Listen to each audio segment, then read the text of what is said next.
Hello and welcome to the Soul Sync podcast. I'm Jason Paul. Now, brace yourselves for a soul expanding episode featuring a truly extraordinary guest, Vince Kramer. When I spoke to Vince on this episode, I was blown away by his story, his spiritual awakening, and how he's gone on to become a channel for the spirit world. His story is nothing short of extraordinary, and I'm sure you'll find this conversation as interesting as I did. So a bit about Vince's backstory.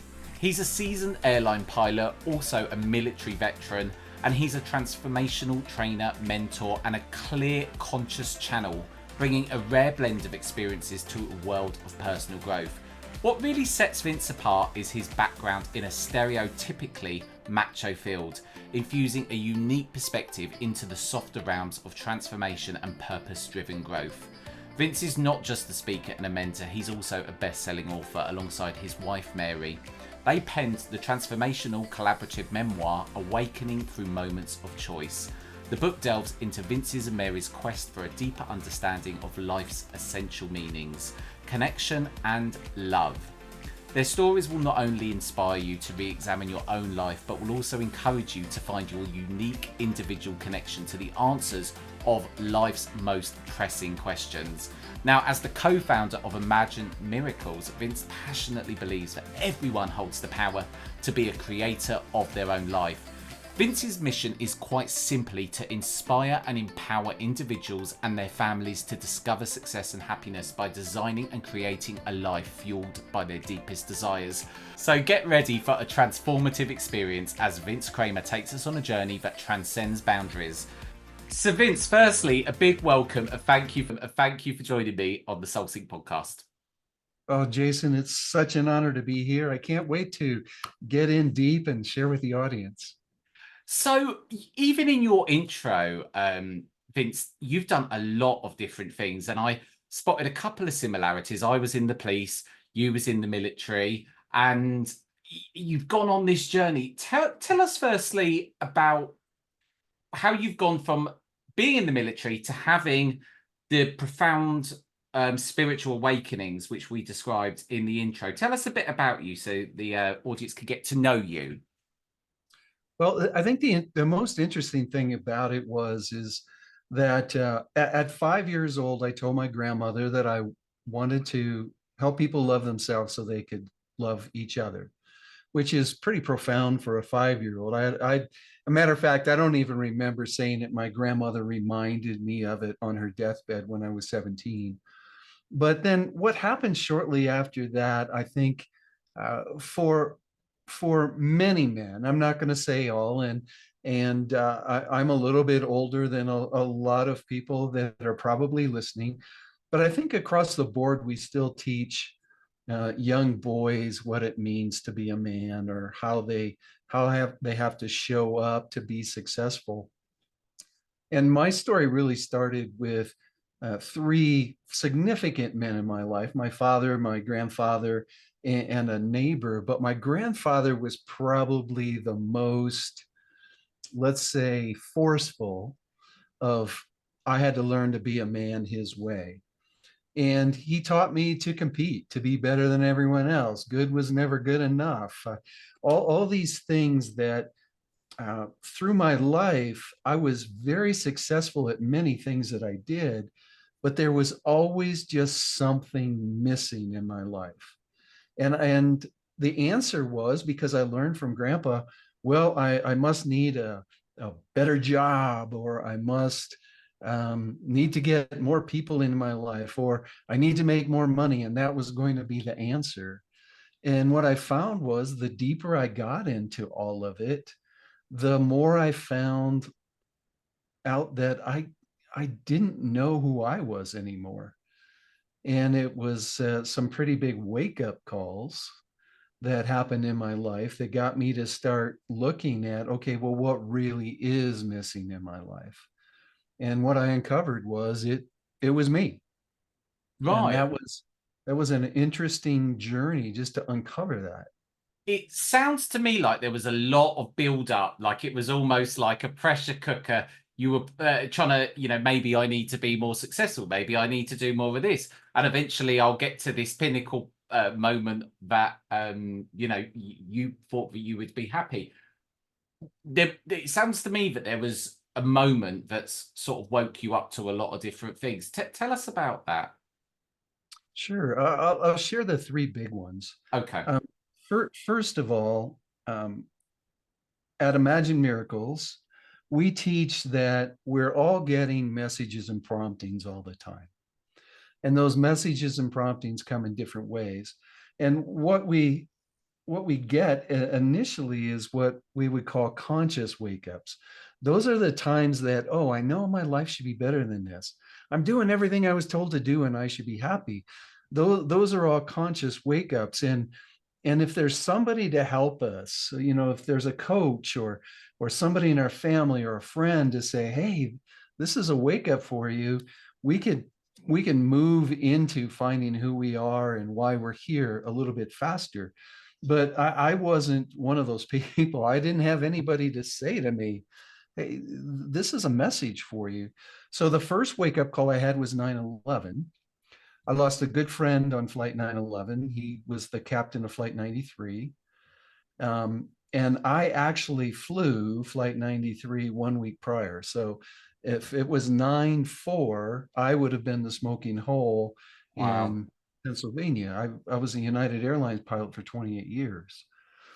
But Grandpa taught me so well, it was like, well, I would have never done that. I would have found a way to be better than that. Da, da, da. And I just blew it off fairly quickly, not as quickly as everybody else in the world blew off 9/11, but I did get to a point where, okay, I got back into the same old routine. Life started happening again. And then about, I guess it was just a couple years, 2.5 years after the 9/11 incident, where United Airlines went bankrupt. And it was because of 9/11 this all happened. But I lost 60% of my pay. I lost all my retirement. I downgraded in my seat, so I wasn't making as much money there either. And it was my dad's voice that came into my head. You're supposed to have a retirement, and if you don't have a retirement, what are you going to do at the end of your life? And it's most important thing for you is to take care of your family financially the way they become accustomed. And I blew off that wake up. And I actually, what I did was I went out and bought a couple pretzel stores. That was going to be my retirement. I was going to do my full-time job during the day. I was going to make sure I hired the right managers and make my retirement back in the pretzel world. And are you familiar with Dr. Atkins? I am not, but tell us about This sounds like a franchise model, but Dr. Atkins came out with his book on how carbohydrates were bad. oh right, okay, yeah, I understand the premise. So that wasn't good for the pretzel business, Vince, No, not I at all. imagine. The stores took a dive pretty much right away. And I just worked my butt off, if you will, for 3 years to try to build it back up, get people to go beyond Dr. Atkins and the stores to be profitable again. And while that was happening, my ex-wife had an affair. And the divorce that ended up happening because of the affair was the real wake up for me. I finally paid attention that I had to figure out how I wanted to live life, how I wanted to be happy, and what was missing. And like I said, it was me. It One thing that I really kind of picked up on through your story was this, what had been kind of ingrained in you as a child and what you might say, might be a macho kind of role, that you've got to do this, you've got to be successful, you've got to provide, this is what you should be doing.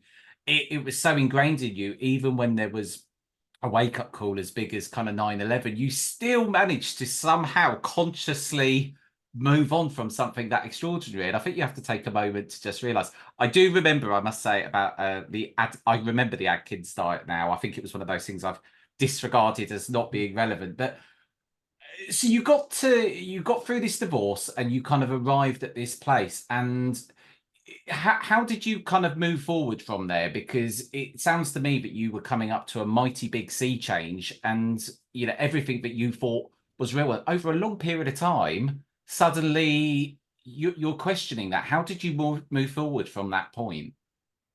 Well, the best part about it was it hurt so bad that I couldn't help but pay attention. Right. So there was no option after that point that I had to figure out what it was that I had been looking for all my life. And I remembered my grandmother told me on her deathbed that I was here to help people love themselves so they could love others. And the interesting thing was my ex-wife was she was always listening to a cassette tape series from Jack Canfield, the Chicken Soup for the Soul guy. Mhm. And Jack had a series called, I think it was Success in Peak Performance. And my ex-wife was always listening to that. And because we couldn't find a way to go to counseling, I thought, well, I'll get her this 7-day workshop with Jack Canfield and get one for myself, and we'll be able to, get back on the same page and hopefully work everything out. Unfortunately, though, she said she would love to go, but she wasn't going to go if I was going to go. Right. Okay. And I was at that point in my life, Jason, that I said, I'm sorry, I'm going to go. So you either need to decide to come and I'm there, or you don't come. And she didn't go. But during that workshop, that 7 days with Jack, he led us through a guided meditation to help us find our purpose in life. And that guided meditation really really got my attention. It showed up in a way and at the right time, and I heard in my head, this is why you're here. You're the one that's missing in your life.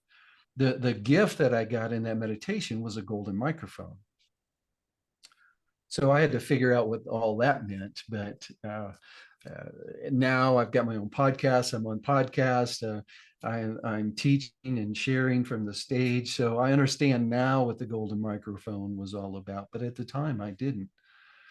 So that finally got my attention. But it was very interesting. I started to live by Jack Canfield's rules.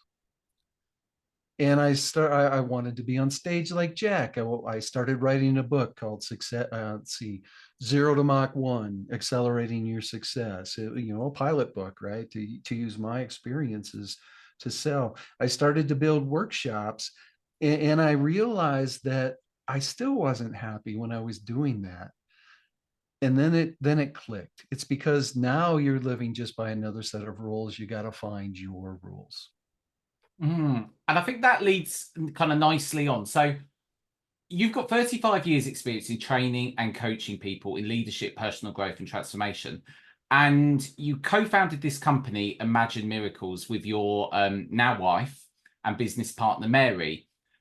Tell us about the business and firstly, what it actually does. Okay. Yeah, certainly. So the Jack Canfield world was, shall we say, personal growth and Mhm. self-help. And when Mary came back into my life, that's a story for another time. But when Mary came back into my life, she started talking about spirituality. And I grew up Catholic. So some of the things she said was right in alignment with all the religion that I had. And some of the other things, it was like, oh, I'm not quite sure that's the way it is. And so she, in sharing the spirituality in the way that she was, we're all one energy. If I do something, it affects you. If you do something, it affects me. Yet I started doing research, and I went to science to prove me right. Right. And the Okay. deeper I got into science, the more I proved that spirituality and science walks hand in hand.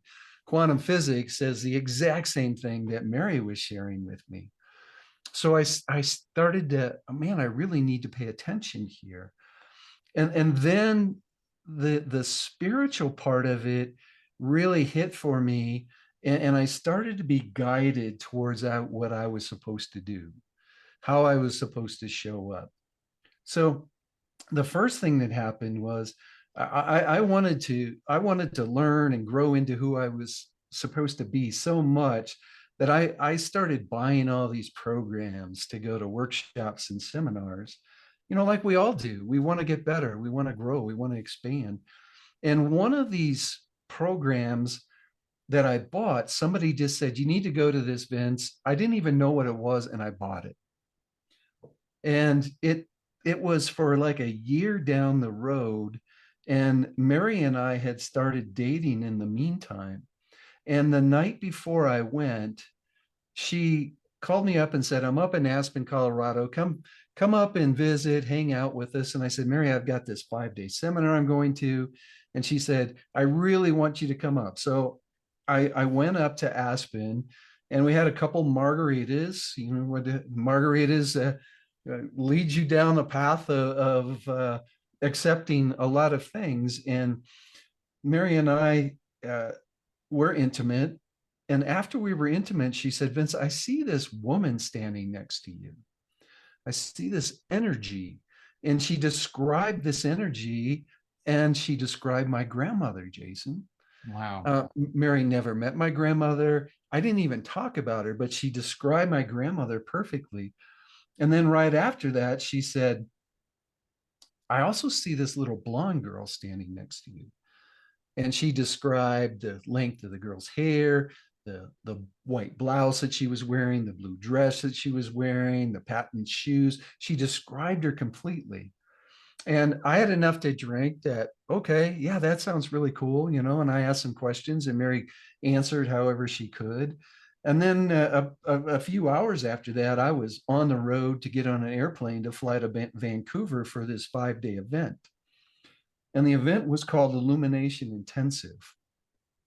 And during the 5 days, from 6 in the morning till midnight, all you did was answer the question, tell me who you are. So you would sit in a dyad, knee to knee, and for 10 minutes, somebody would say, tell me who you are, tell me who you are, tell me who you are. And you would answer with whatever came in for you, whatever popped in your head. And then at the 10-minute point, you'd switch and you'd ask the other person.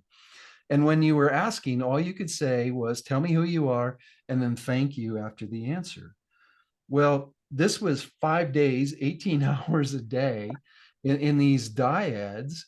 And 5 times during that 5 days, somebody said to me, do you know there's an energy of a little blonde girl with you? And I would say, tell me what she's wearing. And these people described exactly what Mary had described to me. So Wow. it was definitely a pay attention moment from me. Guidance was truly saying, hey, pal, pay attention to what's going on here. So I rushed home at the end of the 5 days. I didn't go to the 2 hours where they close your heart down and you can go back out into the world without being so open. I went straight home. Mary and I got together. We went for a walk. She was telling me a little bit about the blonde girl. I was asking her a lot of questions. And she said, I learned about the little blonde girl in a channeling. So I had no idea what a channeling was. Matter of fact, when she said a channeling, I said, do you mean like crystal ball? What do you mean? Tarot cards? And she said, no, a channeling where someone lets the information come through them and you can actually talk to your guides, the higher vibrations of our guides. Well, at one point I had made a decision, I'm going to try everything, and if it doesn't work for me, I'll just throw it out. So I said, I want one of these channelings. So she set this channeling up for me. I went to the channeling. A very nice lady. She was very kind. She explained what channeling was all about. She said, I can channel for you 3 ways. I can be a full channel, just let the energy come through and you can have a conversation with the energies just like you are me. Or I can get the questions from you and then tell you what they tell me the answers are. Or you can ask the questions and I'll tell you what they share with me. So the last two are very similar. And I said, I want the full thing. If I'm Of here, course you do. Yeah. yeah, I want the whole thing. So we go back in this back room. I watch her facial features seem to change a little bit, or posture changed a little bit. And she started talking to me in a deeper voice. And that voice introduced themselves as Archangel Michael. And I don't know how long, the total channeling was like 2 hours. But Michael was sharing with me, this is what happened in your life. This is why it happened. This is why you chose your parents. Just giving me all this information on why I was where I was at in the point of my life. And then Was it after a while, accurate? Did it 2 hours of uh, that information to you? yeah, there was four different energies that came in that Right. 2 hours. So I don't know how long it was for Michael, but Michael said, and there's others here that want to talk to you. Are you interested? And of course, I've been justifying all along. Mary told her this, Mary told her that. So I was able to justify everything this lady was doing, either she was a great actress, or Mary gave her information about me. And then this new energy came in, and the face seemed a little more jovial. The posture changed, kind of leaned in, and the lady started talking, and the voice was a little bit higher pitched, still deeper, but still a little bit higher pitched than Michael. And this energy introduced itself as Archangel Raphael. And Raphael said to me, you are here to open hearts, but to open a heart, you need to open yours first. And I'm going to do it with red-haired, blue-eyed people. Well, I justified again. Mary's oldest son's got red hair, blue eyes. Mary knows that there was three people that had come into my life that had red hair and blue eyes. So I was justifying it. And then Raphael said, as an example, do you remember walking through Walmart last week and a little boy stood up in his stroller, and that little boy wouldn't take his eyes off you as you were walking by? And then he fell out of his stroller, and his mom caught him just before he hit the floor. And I said, yes, I do. And he said, that little boy had red hair and blue eyes. Well, the mother Wow. knew, the little boy knew, and I knew. And at that point, it's like, holy crap, I have got to pay attention to what's going on right here. And that started me on a journey of really digging into science, really digging into spirituality. And these voices, um, God, Ra, the sun god, came that day, and a female energy that was a red energy came. And at the end of the channeling, Archangel Michael came back in and said, you are here to build programs, and we're going to help you do it. And you're going to hear voices in the middle of the night, and you're going to be awake. But we want you to close your eyes. We want you to look up. And if you see blue, it's me, Archangel Michael. If you see green, it's Archangel Raphael. Yellow is Ra, the sun god. Red for the female energy. And at that point, information just started coming in, and it came in for years, Wow. all around Imagine Miracles, helping people find the reason that they chose to come to Earth, helping them navigate this world that we live in, because we had to forget, and in our forgetting, we develop some beliefs, and we develop some subpersonalities that kind of hold us back. So all this information started coming in, and then one day, after a few years, Mary said, Vince, you got to stop doing this, because I had started flying night flights for United. And she said, you can't wake up one night, be awake for a couple hours, get a couple more hours of sleep, then fly that very night an all night flight. You just can't do it. Would you consider trying to channel? And I told her no. There was no way. I didn't feel, first of all, who am I to channel? Mm. Second of all, what if the information comes through and I mess it up? All of Mm. these reasons, I told her no. And then finally, after a year, I agreed to try channeling. And it was really difficult at first. But then um, as the energies start coming in, they shared because of who you are, because of the way that you can get out of the way, you can be a very powerful channel, and then it just went from there. So we built a company around the information that came in, and we partner with this group that calls themselves the Round Table that comes through me to share the information.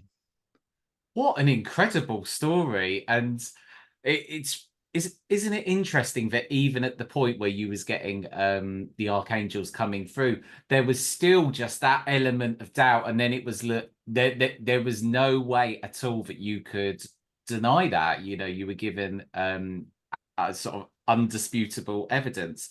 So you are now a channel where people are coming to you. Just try and explain to people how, first of all, they can channel. What do you do to kind of get into that state and be a channel? And what's the experience like to you? And what are other people experiencing when you are channeling? Okay, sure. First, I think everybody's different, so Hmm. I'm just going to explain my way. One of the first things when I started channeling, and Mary asked me would I channel for someone else, I said that I didn't want to channel for someone else because I might screw up the information that comes through. And then the round table, when they came through one time, they told Mary that um, they would make sure that I didn't get in the way of the information. So what I did was I connected to those energies, and I connect through something that I learned from um, a lady who founded Finhorn, and what she shared was connecting at different levels. So what I do is I say in my mind I'm opening accounting, and I just see my upper chakras opening up, or my upper energy centers opening up to accept the information in. And then I connect with my higher self, that non physical part of me, and I wait to feel that shift in my body. Then I connect with my I am presence and wait for that shift. And then I finally connect with the round table. So the round table calls themselves that because they want us to picture, just like King Arthur's table, we're sitting at a round table, they're equals with us. And when I channel, so let's say I was channeling for you, I don't channel my guides if I'm channeling for you. I channel your guides and your higher self. So each time I channel, it's a little bit different because it's the different energy streams. How, because obviously what you had was this self-limiting belief that initially you didn't want to do it because the inner critic in you was, it's not going to work, it's not going to be right, almost kind of back into that mode of you being the all things to all people. How, when you started channeling, was it quite, did you get into it? Did it take you long? How long did it take you to kind of fully feel that you were receiving information from a higher source? Oh boy, two questions there. I So, just can't stop, Vince. I've got so many. so the first question that you ask is, how was it and how long did it take for me to start channeling?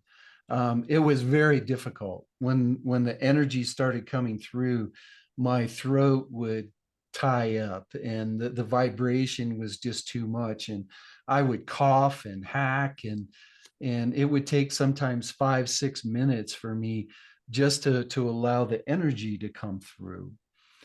So that process, I would say it was like 6 months before the coughing was only a minute or so, and it was probably another 6 months to a year before the coughing stopped altogether from the difference of the Mm. energy of who I was, and the energy coming through. I just couldn't accept the high vibration that was coming through.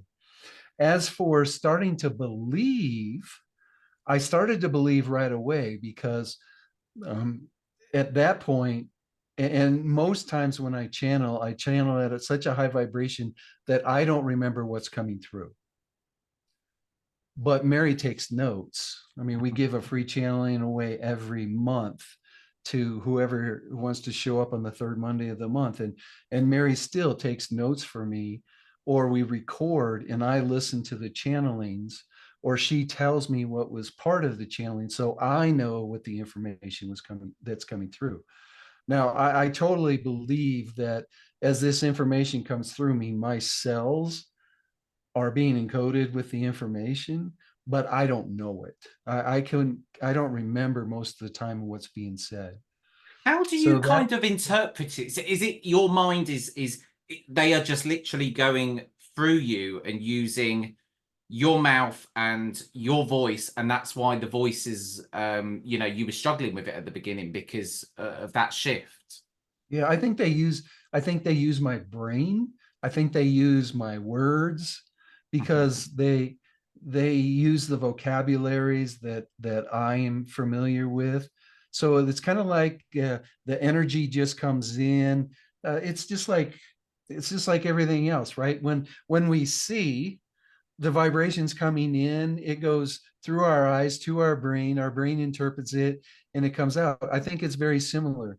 The energy comes in, the words are formed around the energy that comes in, and it comes out my mouth. Wow. So I think it happens that way. Okay. And obviously, you've been on a massive journey to get here, and you've had lots of people cross paths with you. What, in your view, are the most important questions in life that everybody should explore for their growth and their spiritual development? Well, they're the two biggest asked questions in the world. Who am I and why am I here? Those are two huge questions.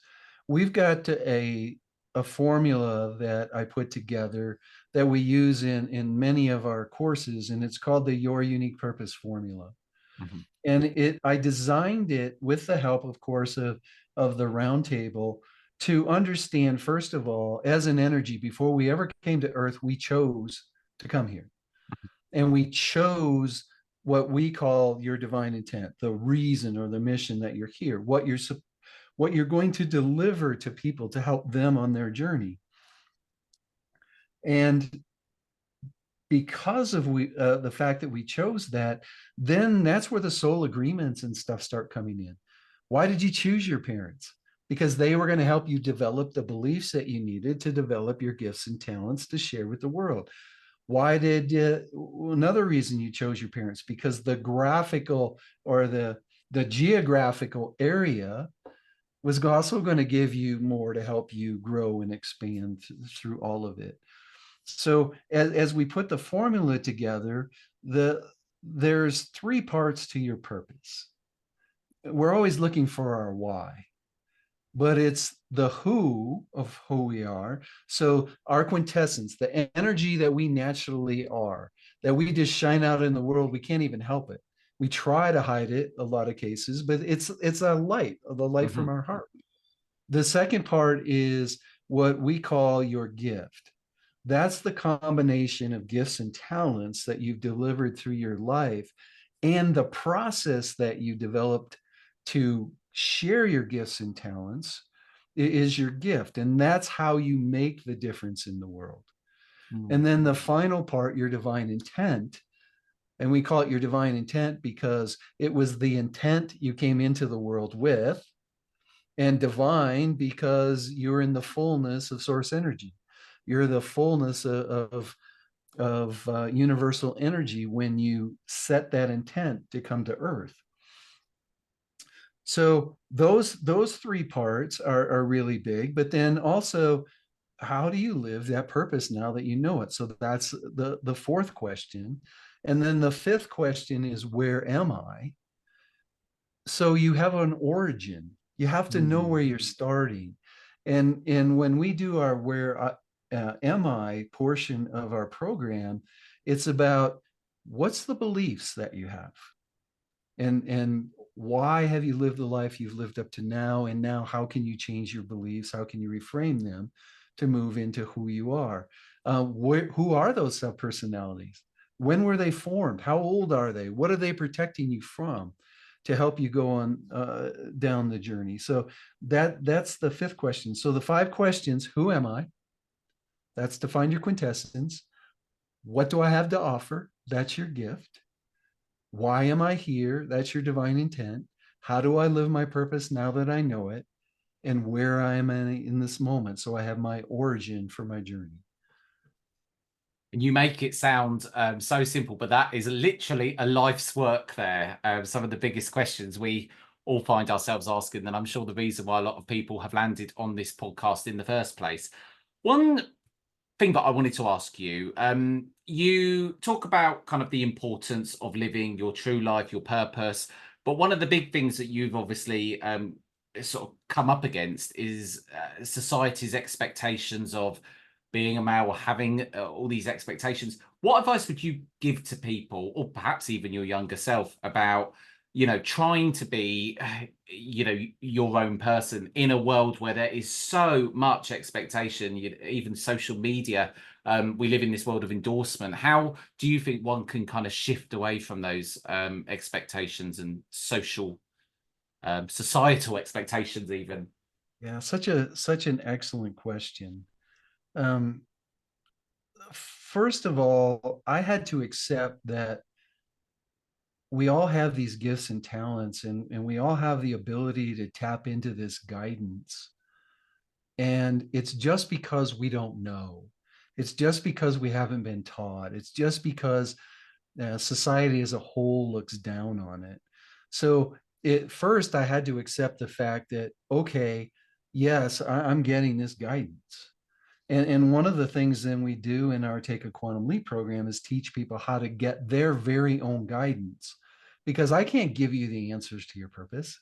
You have to find them yourself. So we found several different ways to help you get that guidance, to actually have that conversation with your guides, to have that conversation with your higher self. So now I'm at that point, and it's like, I know it's not a lie. I mean, the little blonde girl showed up. Mhm. I know it's not a lie because a little redhead boy. So I had to believe, but then it's like, well, I'm an airline pilot. I can't be Mm. getting on the mic and saying, "Hello, ladies and gentlemen, this is your captain speaking. Last night I was talking to Archangel Michael, and we're going to have a good day today." That's it, people would probably get me hauled off the airplane, Mm. breathalyzed, trying to figure out what was wrong with me. So so I had to go in stages and steps, and I had to first of all accept it was coming in and realizing, oh, okay, I wouldn't have shared this information with myself. I didn't even know the information that's coming in. So it helped me believe more and more in what I was doing.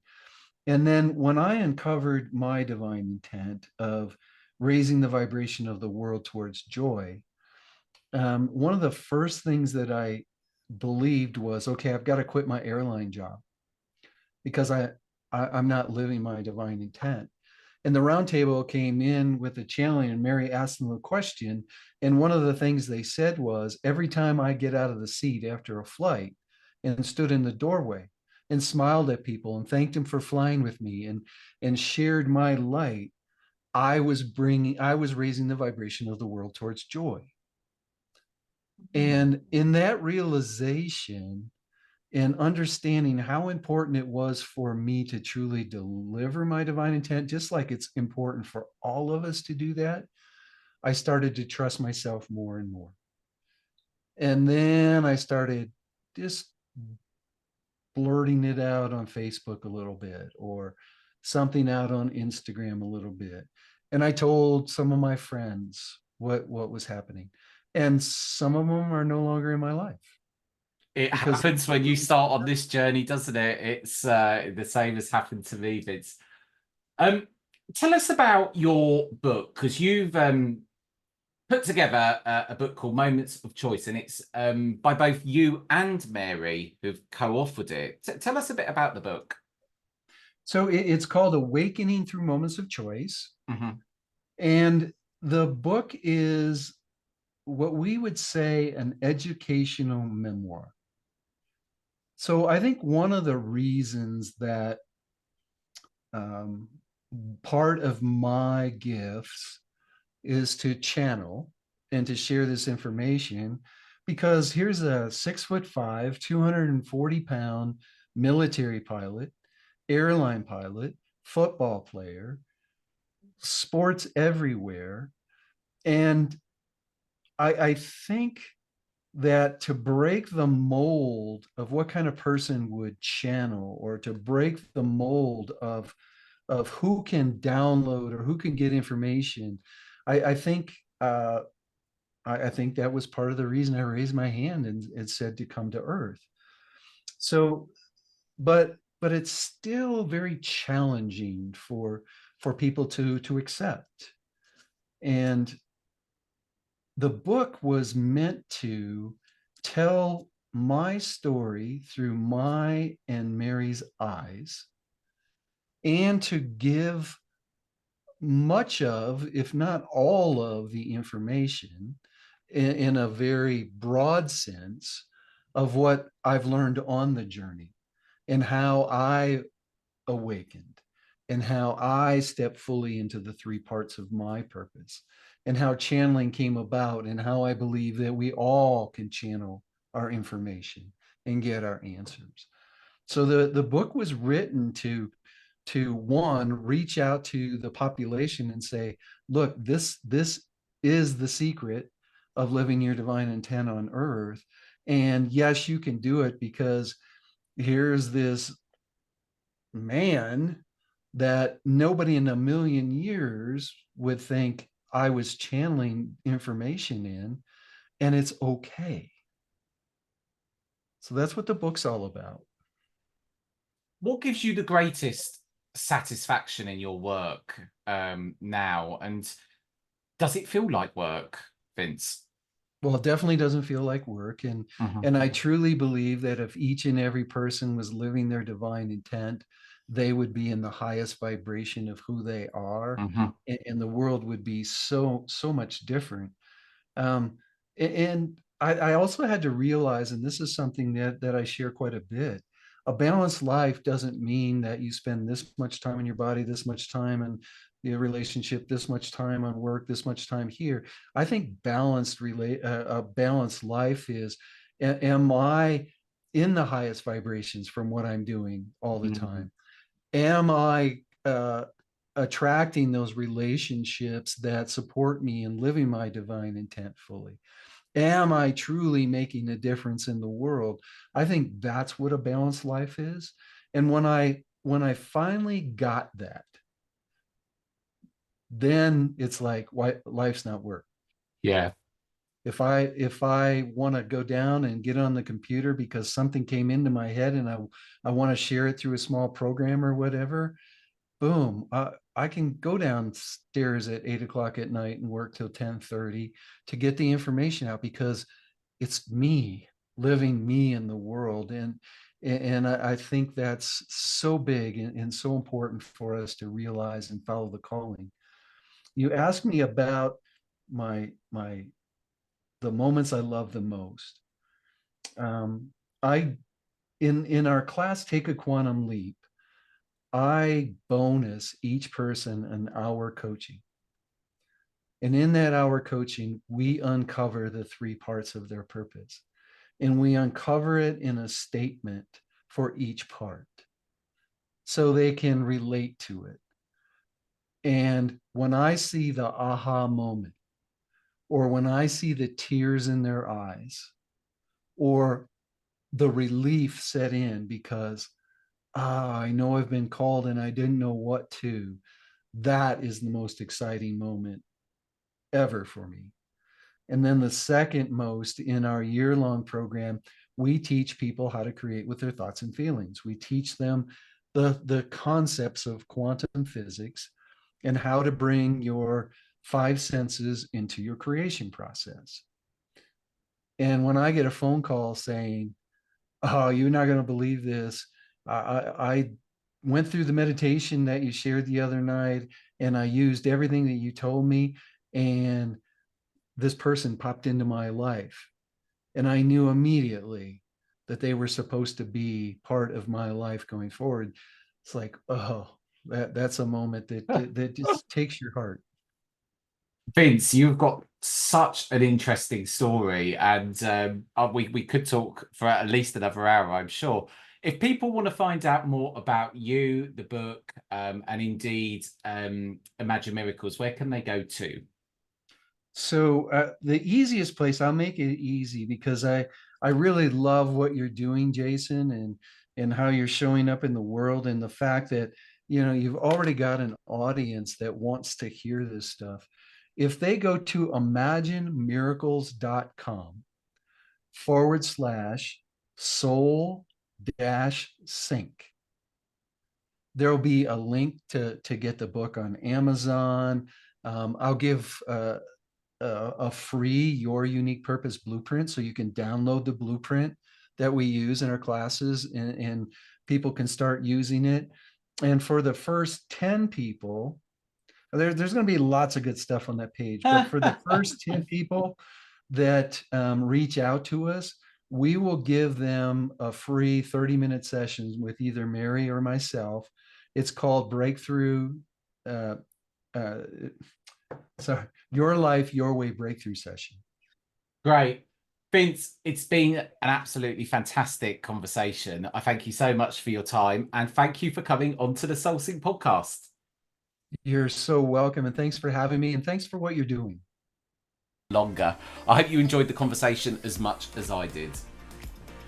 A big thank you for joining me on another enlightening episode of Soul Sync. For more spiritual insights, free meditation downloads, thoughts, my personal book recommendations, and of course the latest updates about Soul Sync, subscribe to my newsletter at jasonpaulmedium.com.